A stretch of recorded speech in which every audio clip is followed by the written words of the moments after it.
یار ایسے قربانی والے ساتھیوں, اپنی خواہش پہ بھی کنٹرول, کوئی عورت مورت کچھ نہیں, اللہ اللہ, اور میدان جہاد میں بس بہادری کے جوہر, اور سبزیاں کھائیں گے, گوشت موش کباب تکے مکے سب, گوشت ہوتا ہے تو پھر بہاری کباب اور آپ کا گولا کباب اور چپلی کباب, یہ تو گوشت کی قسمیں ہیں نا, کدو کی قسمیں ہیں. وہ ایک مشہور یوٹیوبر ہیں, بڑے زبردست نام ہے, آفاق احمد, لندن کے, ان کے چینل کو سبسکرائب کریں, بڑے خاندانی آدمی ہیں. یہ اکثر علماء کے دفاع میں, آفاق احمد ہی نام ہے نا, آفاق خان, پورا نام بتاؤ, کوئی اور آفاق نہ آ جائے نا. آفاق خان احمد, احمد نہیں ہے, آفاق خان, یو کے سے یہ بڑا اچھے کلپ بناتے ہیں یہ آفاق خان نا, لندن میں. اور یہ جو خاص طور پہ ایتھیس اور جو بھی علماء کے خلاف لوگ ہیں نا, تو میں جب سفر میں ہوتا ہوں تو پھر میرے پاس ٹائم ہوتا ہے, لوگ گاڑی میں اکثر خود ہی ڈرائیو کرتا ہوں, تو وہ پھر جو ساتھ بیٹھا ہوا ہوتا ہے وہ لگا دیتا ہے کلپ, کبھی کسی کا لگا دی, محمد آفاق خان, محمد آفاق خان, تو یہ لوگ کلپ لگا دیتے ہیں, تو اس وقت میرے پاس ٹائم ہوتا ہے ڈرائیونگ کے دوران. تو ان کا ایک کلپ ابھی آیا, اس کے بارے میں قربانی کے کسی نے مخالفت کی, کسی خاتون نے, کہ یہ اتنے معصوم جانور مسلمان ان بیچاروں کو کاٹ کاٹ کے ختم کر دے, ان جانوروں پہ ترس کھاؤ, ان کی زندگیاں بچاؤ. تو محمد آفاق خان نے کلپ بنایا, یہ تھوڑی ریسرچ کرتا ہے یہ آدمی نا, اس لیے مجھے ذرا اچھا لگتا ہے. اس نے کیا کیا, ان کے ٹویٹ میں جا کے کہیں سے تلاش کیا, محترمہ لکھا ہوا تھا, مجھے نہاری بہت پسند ہے, مجھے نہاری بہت پسند ہے. تو محمد آفاق خان نے کہا, لگتا ہے محترمہ کدو کی نہاری کھاتی ہیں شوق سے کیونکہ جانور ذبح کرنے کے یہ کیا ہے وہ تو معصوم جانور ہے نا, جس کی نہاری کیا کدو کی بنتی ہے تو مجھے یہ جملہ بڑا اچھا لگا کہ لگتا ہے, پہلے اس کے ٹویٹ نکالا کہ یہ کہہ رہی ہے کہ مجھے نہاری, تو ان کو بقرعید پہ جانور کٹتے ہوئے اچھے نہیں لگتے جو اللہ کے لیے کٹ رہے ہیں, جو اللہ کو خوش کرنے کے لیے, ان کو نہاری کھاتے ہوئے جانور کٹتا ہوا اچھا لگتا ہے. اس سے یہ جو جملہ تھا نا کہ لگتا ہے محترمہ کدو کی نہاری شوق سے کھاتی ہیں, یا پتہ نہیں لوکی کی نہاری شوق سے کھاتی. تو میں اس پہ بول رہا تھا کہ جتنی مزے کی ڈشیں ہیں وہ کس کی بنتی ہیں, گوشت کی. وہ لوکی کی, تھوڑی لوکی کا ایک حلوہ بن جائے گا, چینی ڈالو, زیادہ زیادہ یہی ہوگا. جو جتنے مزے کی خوراکیں ہیں, جو چٹپٹی چیزیں ہیں, نہاری بھی اس سے بنے گی, کوفتے بھی اس سے بنے گی. کوفتے کے بھوک لگ رہی ہو, کوفتے کے نام میں لذت ہے, کوفتے کے نام میں لذت ہے بھائی. بھوک لگ رہی ہو, اگر پیٹ بھرا ہوا تو پھر تو سب فضول ہے.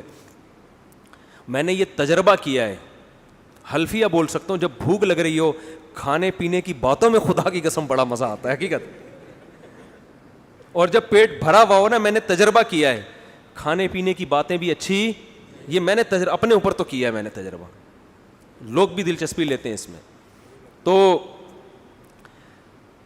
وہ اس نے کہا کہ کدو کی نہاری کھاتی ہوں گی شاید یہ نا. تو جتنی چٹپٹی مزے کی چیزیں کس سے بنتی ہیں, گوشت. لذت بھی اللہ نے اس میں رکھی ہے. تو صحابی نے کہا میں دنیا سے بے رغبتی اختیار کروں گا, گوشت نہیں کھاؤں گا. اور ایک نے کہا میں ہمیشہ روزے رکھوں گا, کبھی ناغہ نہیں کروں گا. اور ایک نے کہا میں ساری رات جاگتا رہوں گا, نمازیں پڑھ سوؤں گا نہیں. ایک نے کہا میں کبھی شادی نہیں کروں گا, یہ عیش و عشرت ہے بس ایسے اللہ اللہ بس. تو دیکھو جھوٹا نبی ایسی باتوں سے خوش ہوتا ہے کہ مجھے ایسے لوگ چاہیے قربانی والے, کیونکہ اب اس ڈیزائن کے جب چیزیں پیدا ہوں گی تو ان کو تو آگ میں پھینکو, وہ آگ میں چھلانگ لگا دیں گے. کیا خیال ہے, ایسا ہی ہے نا. ایسے لوگ تو صحیح غلام بنتے ہیں, لیکن ہمارے نبی چونکہ نیچر سکھانے آئے تھے. اسلام دین فطرت ہے, فطرت کا دوسرا نام ہے, اس لیے نبی نے ان کو اپریشیٹ نہیں کیا بلکہ تنبیہ کی. فرمایا اتزوج النساء, میں تو عورتوں سے نکاح کرتا ہوں. ہے بھائی, یہ مجھ سے بھی آگے نکل رہے ہیں. میں تو گوشت بھی کھاتا ہوں, میں تو سوتا بھی ہوں, نماز بھی پڑھتا ہوں, آرام بھی کرتا ہوں, میں تو روزے بھی رکھتا ہوں, ناغے بھی کرتا ہوں, صحت کا بھی خیال کرتا ہوں. پھر ایسے موقع پہ آپ نے فرمایا مر رغب عن سنتی فلیس منی, جو میرے طریقے سے ہٹ کے چلے گا وہ مجھ سے بولو نہیں ہے, وہ کسی اور مذہب کو فالو, وہ اسلام نہیں ہے, اسلام نہیں ہے یہ. اس لیے خام خواہ میں نا علماء جب گاڑیوں میں گھوم رہے ہوں, کھا رہے ہوں کباب چپلی, تو اعتراض نہ کیا کرو ان مولویوں کو, دیکھو کیا ہو رہا ہے. پتہ نہیں خام خواہ میں کیوں برے لگ رہے ہیں تمہیں کھاتے ہوئے یار. اور لوگوں کی بھی عادت ہے, جب ہماری میں تو دعوتیں قبول نہیں کرتا, بس یہ جلدی سے بات کو سمیٹ کے میں بیان ختم کرتا ہوں. میں دعوتیں قبول نہیں کرتا, ٹائم نہیں ہے, لیکن کبھی کبھی دعوت کوئی ہو جائے تو لوگ پرتکلف بکرے وکرے رانے وانے لا کے رکھ دیتے ہیں. تصویریں کھینچ کھینچ کے کہاں ڈال رہے ہیں. عجیب منظر جا رہا ہوتا ہے. ایک دفعہ میں بیٹھا ہوں سوراب کوٹ پہ نا, اتنی بڑی روٹی میرے سامنے, اور میں ایسے اسٹائل میں بیٹھا ہوا نا یوں کر کے, میں اپنا اسٹائل تھا, اتنی بڑی روٹی میرے سامنے اور اتنی بوٹیاں پوری بھری ہوئی نا, وہ بھینس کی بوٹیاں ہوتی ہیں, وہ اس کو لوگ دمبے کی کہہ کے کھا رہے ہوتے ہیں, تو اتنی بوٹیاں. وہ تصویر جناب کسی نے کھینچ لی, اور میں نے کہا اللہ کا واسطہ ہے اس کو ڈیلیٹ کروا دے یار. وہ ملحدین کو مل گئی تو وہ بولیں گے یہ دیکھو کیا ہو رہا ہے, یہ دیکھو کیا ہو رہا ہے. تو اس لیے میں منع کرتا ہوں یار, ہم میری خوراک جو میرے ساتھ اٹھنے بیٹھنے والے لوگ ہیں ان کو پتہ ہے بہت, میں نے کل رات کھانا کھایا ہے, اس کے بعد آج مغرب میں کھانا کھایا ہے. صحیح ہے نا, سمجھ رہے ہو کہ نہیں سمجھ رہے. اتنا میں ناغہ کرتا نہیں ہوں, لیکن اتنا کر بھی لیتا ہوں بعض. میری کوئی بہت زیادہ خوراک نہیں ہے, لیکن دعوت کرنے والا تو اپنی محبت میں بکرے کی رانیں سامنے لا کے رکھ رہا ہے. وہ یہ نہیں دیکھ رہا اگر زیادہ چلو کھا بھی لیا زیادہ تو کیا ہو گیا بھائی, اس کا مطلب بھائی ماشاء اللہ کیا ہے, جان ہے, کھا رہا ہے بھائی, خوش ہونا چاہیے نا. ایسے مذاق اڑاتے ہیں. ہمارے نبی نے کیا فرمایا کہ بھائی ان چیزوں میں دین نہیں ہے. وہ بکرا کھائے, وہ دمبا کھائے, وہ جس کو اللہ نے جتنی وسعت دی ہے وہ کھائے. سوال پیدا ہوتا ہے پھر نبی فاقوں سے کیوں رہتے تھے؟ بھائی نبی اپنے پاس مال رکھتے ہی نہیں تھے کھانے کے لیے. صبح آیا, شام ہونے سے پہلے سارا صدقہ کر دیا, تو رکھتے ہی نہیں تھے. تو نبی کا بہت بڑا ظرف تھا. مال ہو پھر دال کھا رہے ہو بکرا چھوڑ کے, یہ کنجوس ہونے کی علامت ہے, یہ نیک ہونے کی علامت. پیسہ اللہ نے دیا ہے پھر بھی آپ چنچی میں گھوم رہے ہو, گاڑی نہیں خریدتے, تو یہ سادگی نہیں ہے, اٹ از کالڈ کنجوسی. اسے کیا کہتے ہیں؟ کنجوسی کہتے ہیں, کہ ہوتے ہوئے بھی استعمال نہ کرے. جب ہے تو پھر کھاؤ بھائی, بکرے بھی کھاؤ, دمبے بھی کھاؤ, اور چربی بھی کھاؤ, اور جو ہے جائیدادیں نہ کھاؤ بس بہنوں کی. تو جلدی سے بات کو سمیٹ کے ختم کرتا ہوں کہ بات چل رہی تھی کہ رسول اللہ صلی اللہ علیہ وسلم نے ان صحابہ کو اعتدال کی ترغیب دی. یہ اصل اسلام ہے. نیچر نیچر نیچر نیچر کو فوکس کر رہا ہے, نیچر سے آپ کو ہٹا نہیں رہا. جبکہ جو الحاد والے لوگ ہیں وہ آپ کو نیچر سے ہٹا رہے ہیں. وہ مرد اور عورت کا فرق ختم کر رہے ہیں, یعنی عورت کیوں پردہ کرے, مرد کیوں نہیں کرے. تو ابے بھائی عورت الگ چیز ہے, آدمی الگ چیز ہے. قدرت نے بنایا ان کو الگ الگ.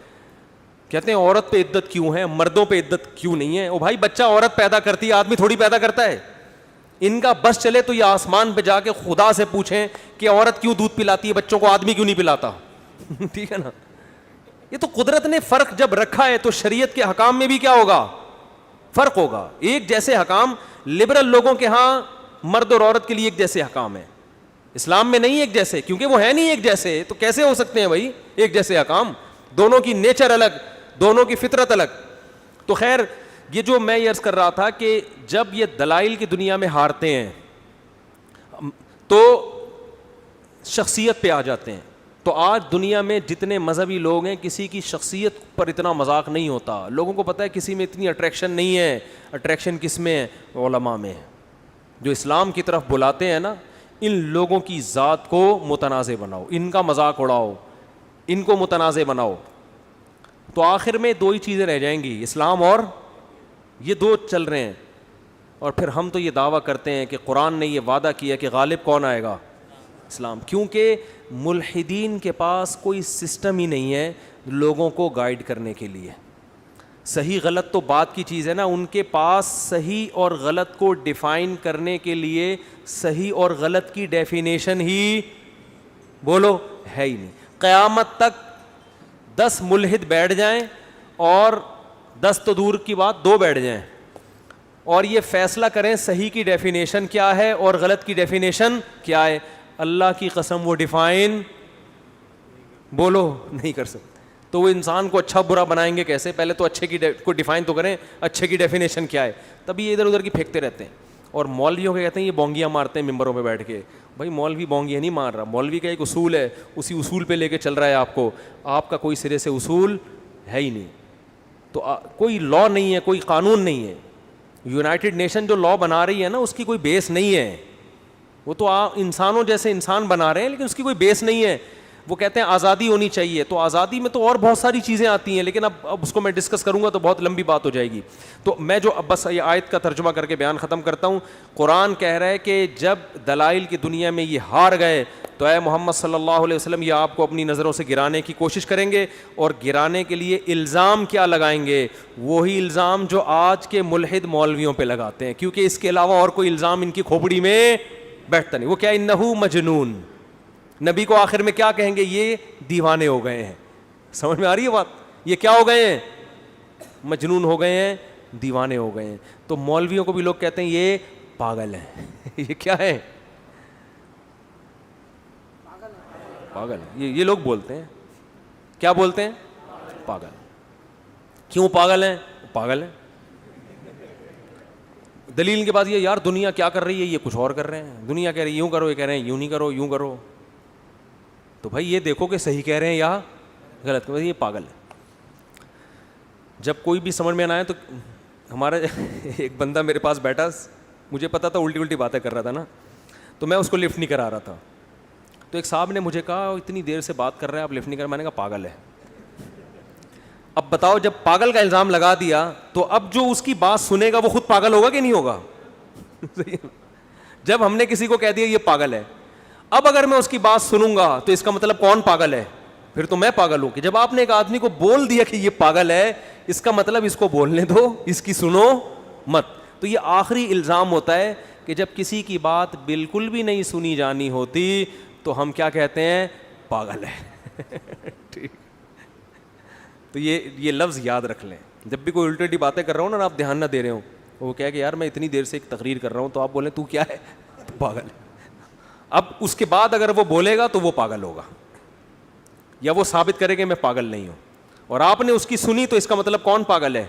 کہ آپ اس کو پاگل بول بھی رہے ہو, پھر اس کی باتیں سن بھی رہے ہو. پاگلوں کی تھوڑی سنی جاتی. لاؤ جلدی سے سوال دو بھائی. آپ نے ایک انٹرویو میں کہا کہ آپ اپنی بیویوں سے ڈرتے ہیں. بیویوں سے ڈرنے کا کیا مطلب ہے؟ کیا ان کے غلط بات کو بھی نظر انداز کیا جائے, مان لیا جائے؟ اس کی وضاحت فرما دیں. میں نے اپنی بیوی کے ساتھ نرمی کا معاملہ کیا تو اب اس کی حالت یہ کہ ہر معاملے میں ضد اور جھگڑا کرنے لگتی ہے. معاملہ ہماری علیحدگی تک آ پہنچا ہے. اتنی نرمی نہیں کرو نا کہ معاملہ علیحدگی تک آ پہنچے, تو پھر دوسرا آپشن بھی ہے نا. ٹھیک ہے نا, اعتدال صحیح ہونا, اعتدال ہونا چاہیے. باقی ہم نے جو انٹرویو میں کہا کہ بیوی ڈرتے ہیں, وجہ اس کی ہے کہ وہ ہمارے گھر والے بھی انٹرویو سنتے ہیں. یہاں میں بولتا ہوں کوئی نہیں ڈرتا, دیکھتے ہیں بیان نہیں سنتے ہمارے گھر والے. کون ڈرتا ہے بھائی؟ وہ مجھ سے پوچھا تھا کون سی گھر والے کھانا اچھا پکاتے ہیں, تو یہ میں نہیں بتا سکتا تھا.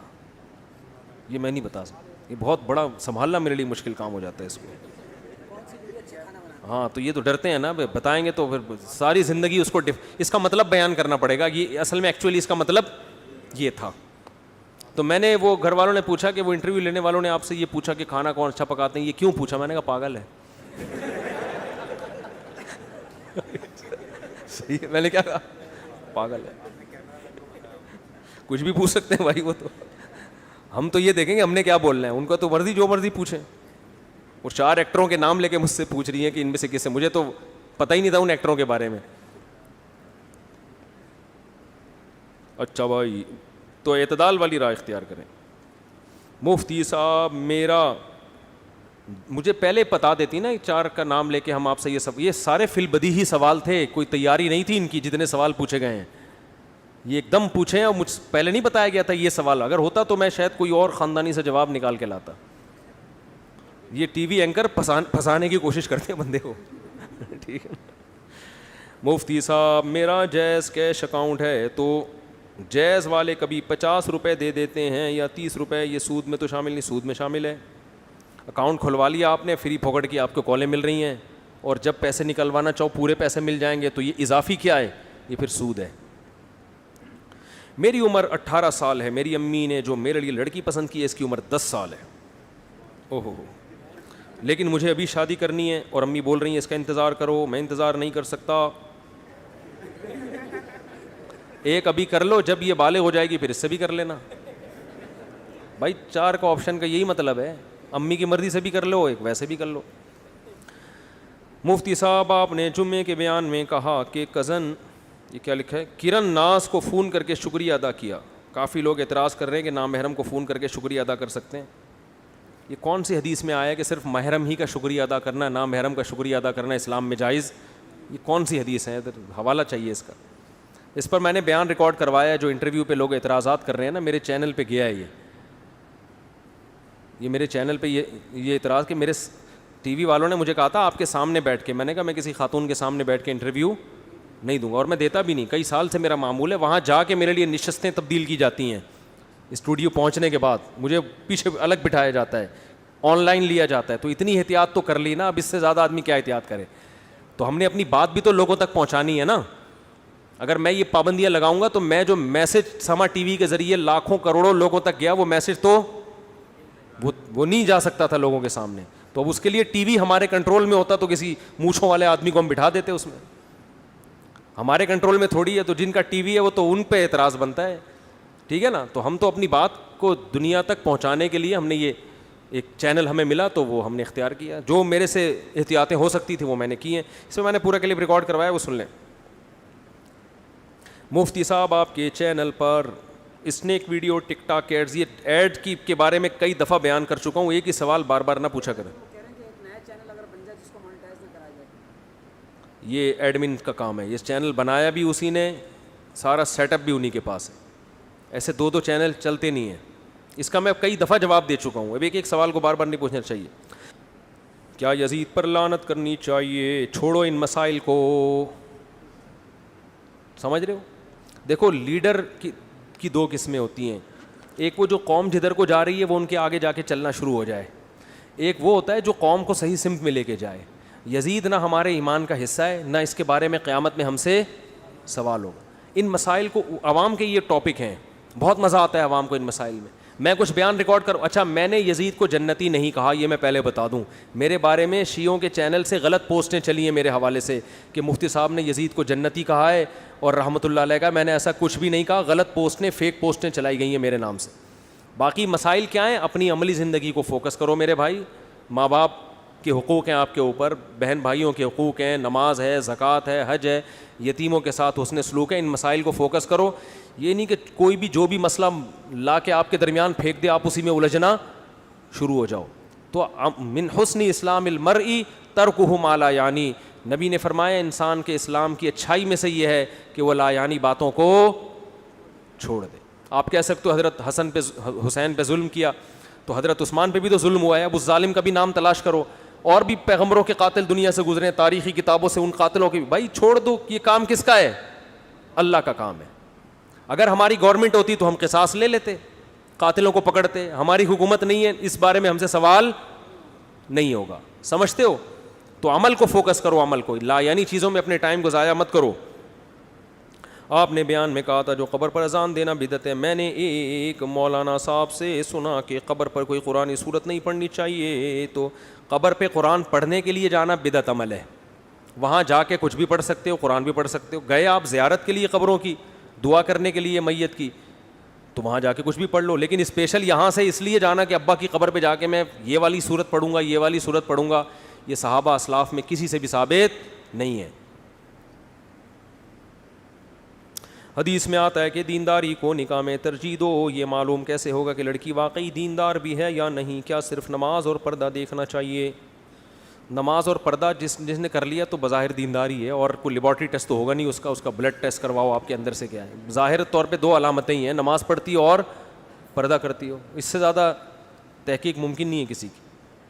مفتی صاحب صلہ رحمی کا کیا مفہوم ہے؟ رشتہ داری جوڑنا, ایسے کام کرنا جس سے رشتہ داروں میں آپس میں محبت. صلہ وصل سے نکلا ہے, وصل ملنا, رحم رشتہ داری.